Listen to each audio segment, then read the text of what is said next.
நீ எதை தேடிக்கொண்டிருக்கிறாயோ அது உன்னை தேடுகிறது. அவ்வளவு பெரிய வார்த்தை தெரியுமா? எது நீ ஆழமா யோசிச்சுட்டு இருக்கிறியோ அது உன்கிட்ட வந்துடும் தெரியுமா? கவனம், யோசி.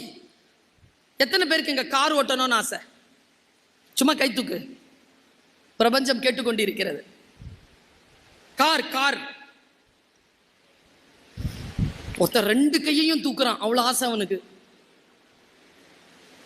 கார் ஓட்டணும்னு ஆசை இல்ல?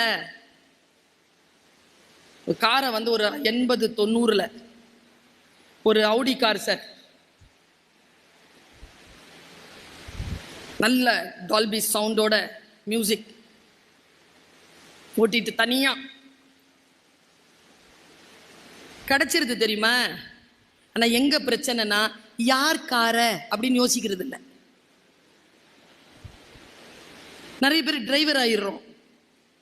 அதே கார், அதே தனிமை, அதே 80-90 வேகம், எல்லாம் அதே தான். பிரபஞ்சம் நம்ம கேட்டோமா கொடுத்துருச்சு.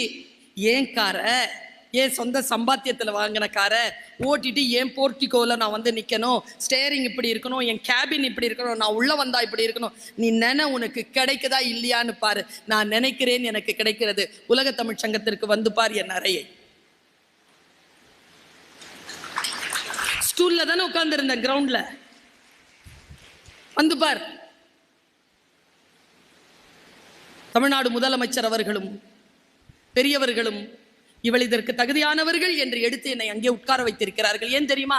நீ ஆழமா எதை டிசைர் பண்றியோ அந்த ஆழமான டிசைருக்கு பின்னாலே எவ்வளவு ஓடுகிறாயோ அந்த அளவிற்கான உழைப்பை இந்த பிரபஞ்சம் தரும் என்பதற்கு இரத்தமும் சதையுமாக நான் சாட்சியாக நிற்கிறேன்.